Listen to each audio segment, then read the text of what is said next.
minute ceasefire before the deadline of his infamous threat to end Iran's civilization. The Iranian side said that Lebanon is included in the ceasefire and that Pakistan's version repeated this very claim. But a day later, the White House and Israel said that Lebanon was not part of the deal. Cut to the 16th of April. The United States brokered a ceasefire between Lebanon and Israel. Iran responded by reopening the Strait of Hormuz the following day. The country's foreign minister, Sayyid Abbas Araghchi, himself had announced this move. But both sides quickly moved to an escalation phase after Trump announced that Iran had agreed to hand over its nuclear dust. Iran, meanwhile, denied agreeing to such a condition and announced the closure of the Hormuz Strait once again, citing the continuation of the U.S. naval blockade as the reason. Then in his next move, Donald Trump announced a second round of talks with Iran. In fact, he also said that the U.S. delegation will reach Islamabad on Monday, that's today. But Iran is yet to confirm its participation in the second round of talks in Islamabad. As of now, as I am speaking to you, we have no plan for the next round of negotiations. No decision has been taken in this regard. Hours after Trump's announcement of the next round of talks, American forces boarded an Iranian vessel in the Gulf of Oman. Iran called it a breach of the ceasefire, and the IRGC vowed to respond in kind. Now, the only connecting link between Tehran and Washington has been Islamabad. Pakistan's Army Chief Asim Munir and the Prime Minister Shehbaz Sharif are talking to both sides. In fact, despite the uncertainty, Islamabad is preparing for the second round of talks. As per reports, Pakistan's Army Chief Asim Munir has told Donald Trump that the naval blockade of Iranian ports is creating a hurdle in pursuing Iran for the holding of the next round of talks with Washington. Even if both sides agree to talk and show up in Islamabad, the future of the ceasefire now depends on how they bridge the gap on the Strait of Hormuz and the issue of nuclear enrichment. Let me first quickly go across to Susan Tehrani. She's joining us live on the broadcast from New York. Remember, there are reports that are coming in from America that the Vice President, J.D. Vance, will soon land in Islamabad. Let's quickly get in a word from Susan. Susan, what are you hearing? There has been no official confirmation yet from either side, America or Iran. But now we've got some American media outlets reporting that J.D. Vance, along with the delegation, will be back in Islamabad. So we haven't gotten a White House email official confirmation yet. I have reached out to the White House to get confirmation regarding that. It all started with a New York Post story where the reporter allegedly spoke with President Trump, and President Trump said that they will arrive in Pakistan soon. That was taken to the understanding that they're already in the air flying to Islamabad. However, CNN is now reporting that they are planning to leave. The negotiations are expected to take place Wednesday afternoon, and they will depart Washington to Islamabad shortly. So two very conflicting reports, not about whether or not this negotiating team is going to Islamabad, but as to when. We haven't seen any images of J.D. Vance on the tarmac or leaving the United States, which we usually get. So it's hard to imagine that they just left really quickly without, the formalities. So again, we're going to get confirmation, but as of now, the White House is debunking those claims that they have already left the United States. All right, Susan, you keep an eye on that, and we'll keep coming back to you as and when and if that confirmation does come in from the White House. Thanks very much for joining us at the moment. Let me also quickly get in our guest for the evening, Fuad Izadi. He's an associate professor, Faculty of World Studies at the University of Tehran, also a columnist and political commentator. He's joining us live from Tehran. Mr. Izadi, good evening. Welcome to WION. I want to first understand from you what you're hearing within Tehran. Is there a confirmation that Iranian authorities will be part of the second round of negotiations? It would be difficult for Iranians to go to Islamabad. You're supposed to be negotiating in good faith in international relations.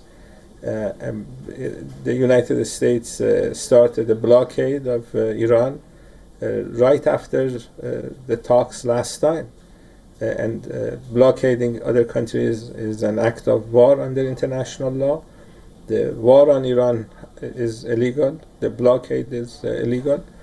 And then 24 hours before the next round of negotiations, they attacked an Iranian ship. And this is not negotiating in good faith.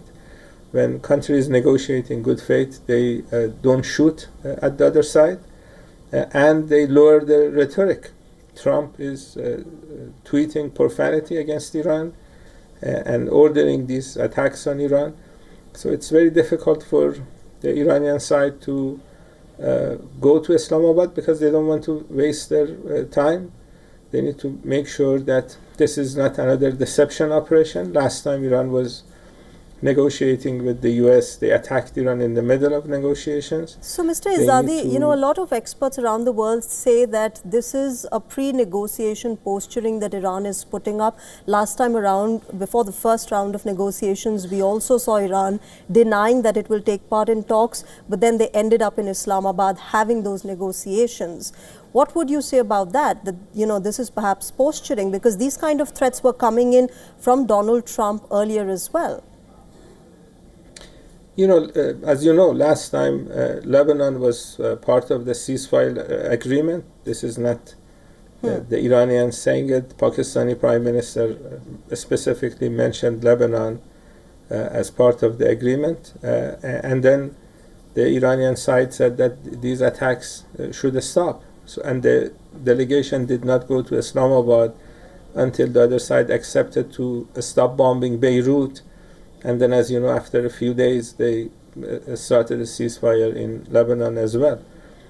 So this is not posturing. It would be a political suicide for any Iranian politician to fall for another deception operation. Even if they're looking at their own interests, they would not want to look foolish. And so they're very careful about Americans, because Americans are capable of engaging in deception in the manner that we have seen them doing it. So what is the way forward then, Mr. Izadi? This seems to be a stalemate, particularly when it comes to the Strait of Hormuz. There have been certain altercations as well. But then how is Iran looking at this as to how it will move forward? Iran did not start this war, and the Strait of Hormuz was very much open 2 months ago. It was Trump and Netanyahu that started this war. Trump can realize that this is a failed policy against Iran. He can declare victory today and go and do other mischiefs, maybe take over Greenland or Canada or some other thing. His policy on Iran has failed, and they can stop the blockade. I think if the Iranian side gets the message that the blockade is stopping, then they may actually go to Islamabad. But Iran has been very accommodating, providing Trump with negotiating tables. Iran was attacked in the middle of negotiations in June. Trump called that attack Midnight Hammer. He took the hammer, he smashed that table. Then in February, he smashed another negotiating table. Iran is providing Trump with the third negotiating table. We have to wait and see whether they want to actually use the table or attack Iran again. Quickly, before I let you go, Mr. Izadi, would that negotiating table from the Iranian side also include nuclear dust and uranium enrichment, as Donald Trump has said and told the entire world? We don't have nuclear dust. This is Trump talk. This is enriched uranium. There are a lot of people in Iran that believe that U.S. wants to attack Iran using tactical nuclear weapons. And one reason they haven't done it yet is because that gives Iran permission to actually build its own nuclear weapon. When you're attacked with nuclear weapons, everybody understands that then you get to have your own. He wants to take this enriched uranium out of Iran so he can threaten Iran with nuclear bombs without worrying about Iran being able to do the same. And he has already threatened to end Iran's civilization. So using nuclear weapons on Iran is something that Trump is capable of doing.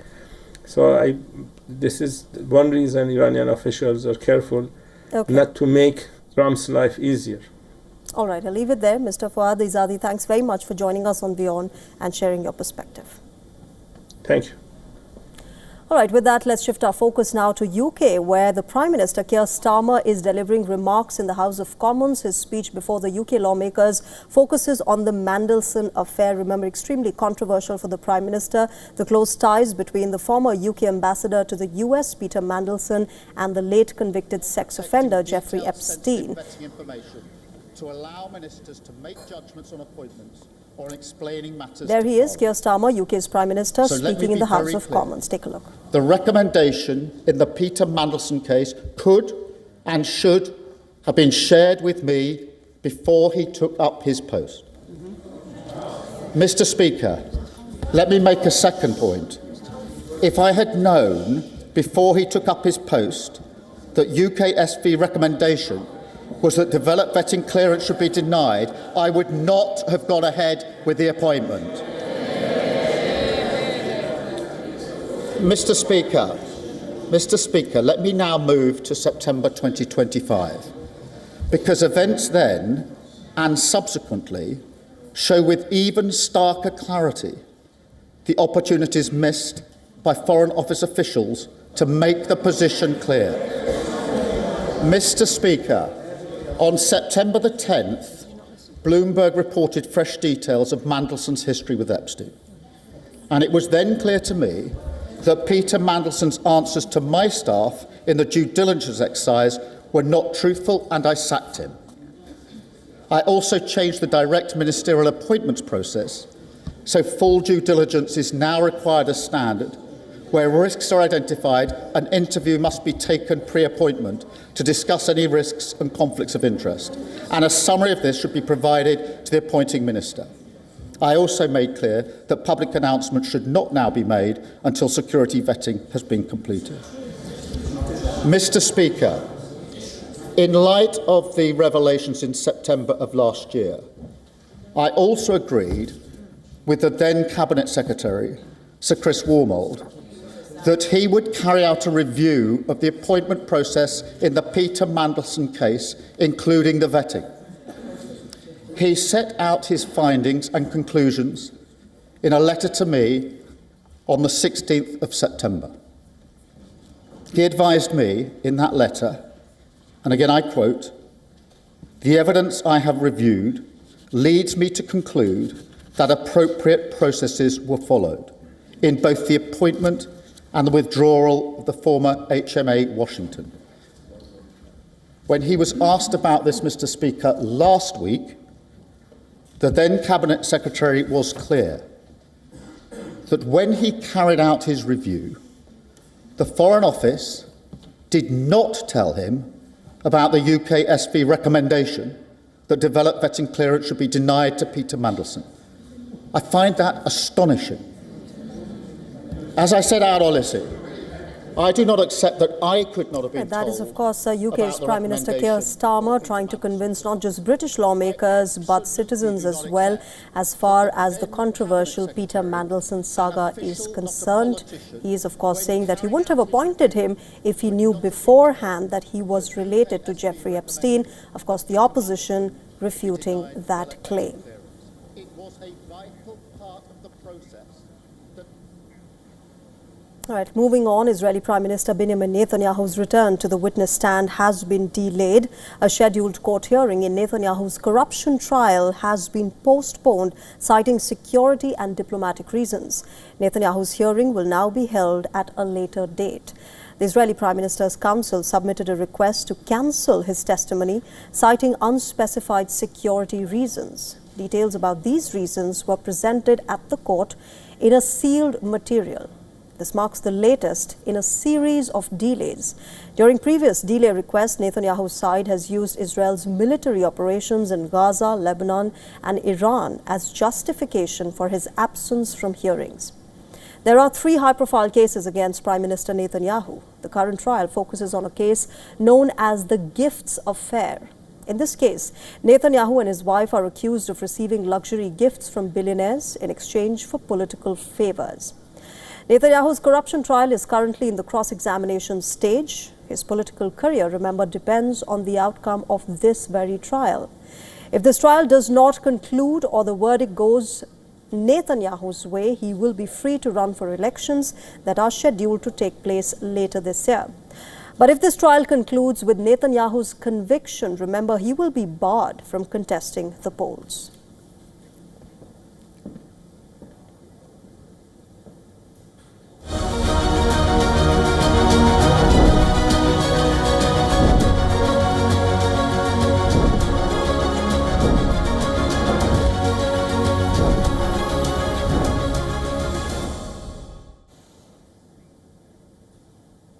Shifting our focus now to India, the state of West Bengal goes to polls in 3 days, while political parties make a last-ditch effort to woo voters ahead of the first phase of voting on the 23rd of April.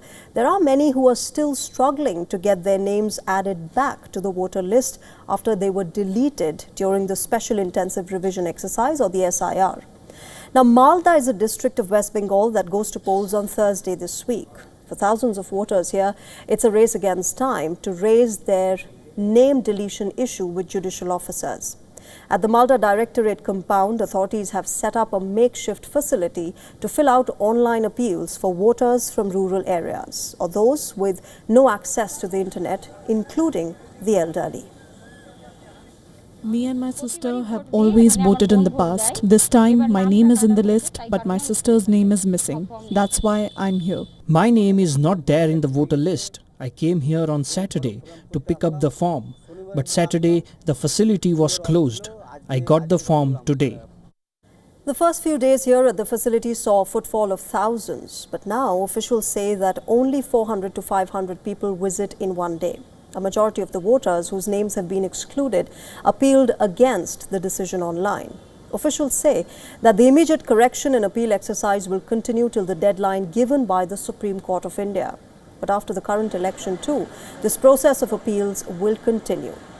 The SIR Centre has heavy police presence weeks after the Malda Gherao incident, where a group of locals surrounded and held several judicial officers hostage.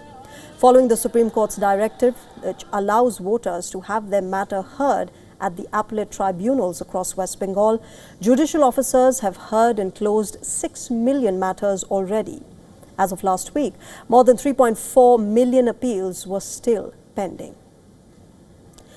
And our correspondent Dharamjot Kaur is joining us live on the broadcast from Malda in West Bengal. She's been tracking all the ground developments there. Dharamjot, Malda has been a district which in the last few weeks has been extremely politically sensitive. It's also a district that borders the state, and therefore a lot of issues involving immigration as well.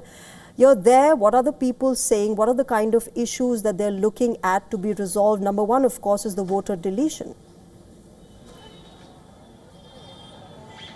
Well, absolutely, Shreya. In fact, the SIR exercise and the names of the voters that got deleted has unfortunately overshadowed everything else that usually falls as part of voter concerns ahead of any electoral process. But that's a bit of an exception here in West Bengal, especially in Malda, where I've been for the past day. We were at the facilitation center earlier in the morning, where we saw a lot of judicial officials who were present to try and ensure that they get through a lot of appeals as soon as they can. Because tomorrow, the Tuesday, is the last day as far as the phase 1 of voting is concerned, for all those people to come and have their appeal addressed whose names have been deleted from the list. How many of the people actually find their names in the supplement list, that is something we'll have to watch out for tomorrow once the deadline closes. But when it comes to other issues, Shreya, there's a lot of talk about wanting change. English Bazaar, the constituency that I'm standing in right now, has been a BJP stronghold in the last assembly election, also in the Lok Sabha election of 2024. So the BJP having a stronghold in this makes the voters have the point of view that they want change in the state government as well. There are others, however, who feel that the TMC and Mamata Banerjee understands their issues more, given that she's from the state, because this entire election has become a Mamata versus Narendra Modi battle. It's unfortunately moved on from the local candidates and what electors consider should be best in their respective constituencies. But it's become a much bigger battle because of the political rhetoric from all sides, because of the personal barbs that are being traded by all sides. So clearly a lot of issues are being lost because of this entire way that the election campaign has gone so far, Shreya. And absolutely, Dharamjot, all parties have also fielded their star campaigners, whether it's the BJP fielding Narendra Modi, the Prime Minister, the TMC fielding Yusuf Pathan, or the Congress party fielding Mohammad Azharuddin in this particular district. Extremely reflective of how significant this district is. Dharamjot, thanks very much for joining us at the moment and getting us a ground report. With that, let's also talk about the Tamil Nadu elections. The state goes to polls on Thursday as well. That's the 23rd of April. The state's 234 assembly seats are up for grabs. And remember, campaigning is now entering its last stretch. Monday saw the big name political figures descend upon Tamil Nadu to try and give their respective alliances a boost. Chief Minister M.K. Stalin of the DMK was seen campaigning with former Delhi Chief Minister Arvind Kejriwal. The two leaders took out a roadshow as well in the state's capital, Chennai, and Kejriwal backed Stalin for a second stint. The leader of the opposition in the Lok Sabha, Rahul Gandhi, meanwhile held multiple rallies in Tamil Nadu as well. He was campaigning for the Congress party, which is part of the DMK-led Secular Progressive Alliance in the state. Rahul Gandhi has criticized Prime Minister Narendra Modi and the Bharatiya Janata Party, claiming that they wanted to rule Tamil Nadu from Delhi. Rahul also claimed that the BJP's senior partner in the state, the AIADMK, had surrendered before it. Just hours prior to that, BJP leader K. Annamalai was seen campaigning for Eddapadi K. Palaniswamy, popularly also known as the EPS. Annamalai had asked the public to vote for the NDA so as to make EPS the chief minister once again.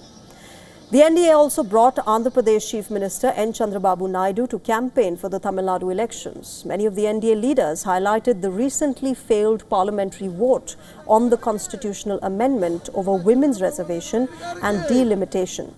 The women's reservation and delimitation debate has become a major part of the rhetoric in the ongoing campaign. Now, will it give a boost to the NDA, or will the DMK-led alliance manage to hold on to power?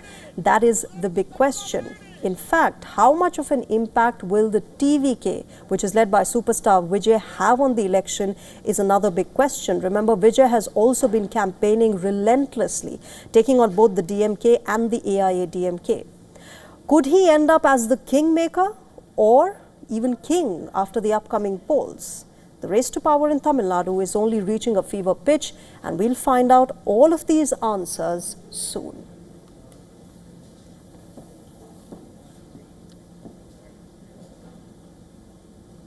Shifting our focus now to Peru, where Peru's presidential elections have triggered political uncertainty. Delays in voting and the counting of votes has triggered allegations of election irregularities in a country which is already struggling with political instability. The country's presidential race will be heading for a runoff. Right-wing candidate Keiko Fujimori is leading the field with 17% of the votes.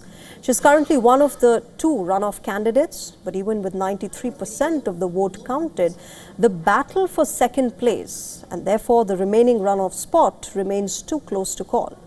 Ultra-conservative candidate Rafael Lopez Aliaga is trailing behind leftist Roberto Sanchez by just 0.1%. Lopez Aliaga is alleging fraud and calling for the vote to be annulled. At least 3,000 Peruvians took to the streets of Lima to demand their vote be counted. This was, remember, following serious accusations of fraud against Peru's poll body over irregularities in the organization and logistics of the presidential election. Go ahead and call for a revote for everyone who hasn't voted, in Lima and throughout the country. Do it for all Peruvians who haven't voted. Hold a revote, including police officers and military personnel who were prevented from voting. A record 35 candidates ran for president on the 12th of April.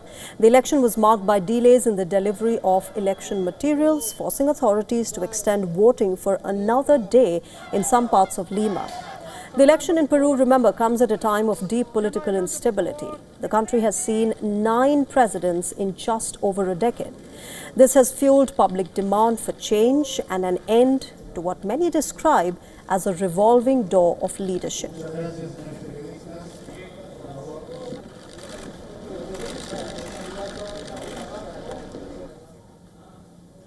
And with that, it's a wrap on this edition of Race to Power. But as always, we will keep getting you analysis from around the world.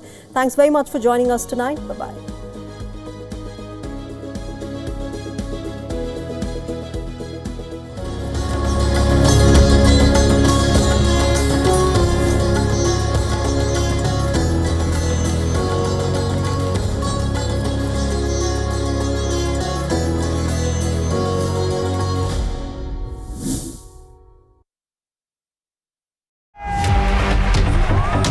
Campaigns, elections, alliances, controversies, and power play.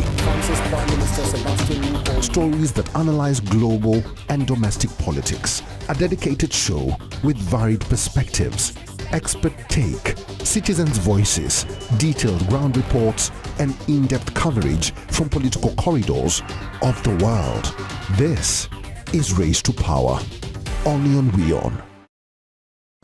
The stress of our world can take a toll on our physical and emotional health. Here, in New York's Catskill Mountains, lies a luxurious place of healing called WION Wellness Center. The WION Wellness Center provides 500,000 square feet of natural methods to manage diabetes, hypertension, chronic pain, obesity, depression, anxiety, and other conditions.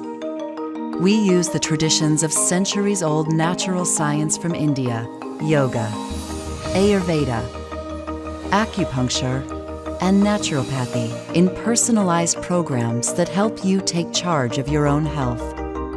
A minimum 5-day stay is recommended for best results. Book now at yo1.com. In West Asia, every move shifts the world's balance. Wars, ceasefires, alliances, power never stands still. From Tehran to Tel Aviv, from Damascus to Doha, the West Asia Post cuts through the chaos to reveal the region that shapes the world. Because what happens in West Asia never stays in West Asia. This is the West Asia Post, the region's story, the world's impact.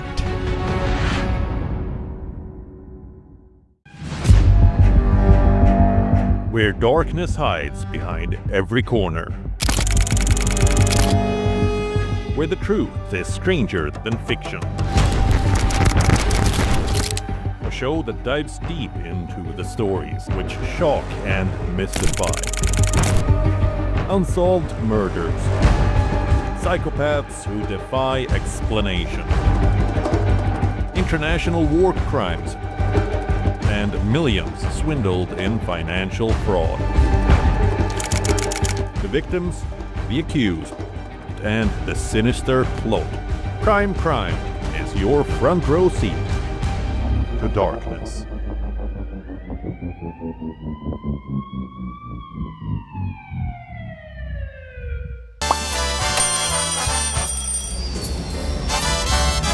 Vielleicht nur auf dem Vorstand.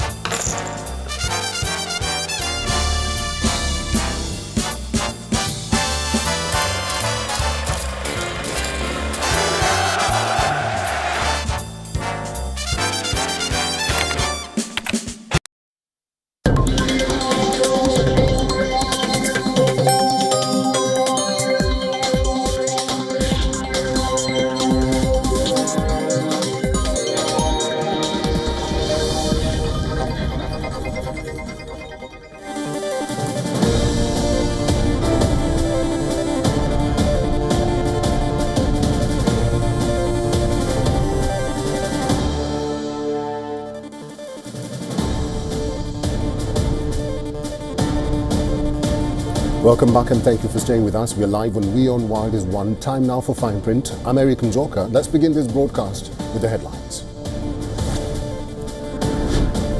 Uncertainty over US Vice President J.D. Vance's schedule to Pakistan for US-Iran talks. CNN report says Vance to reach Islamabad on Tuesday and hold talks on Wednesday, while New York Post says Vance to land in Islamabad tonight.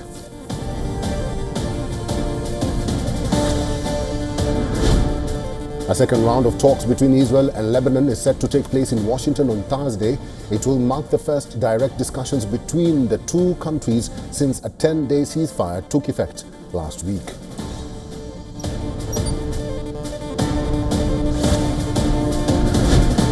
UK Prime Minister Keir Starmer admits to members of Parliament that he should not have appointed disgraced Labour Party's Peter Mandelson as ambassador to Washington. Starmer is seeking to quell anger over the Epstein files involving Mandelson.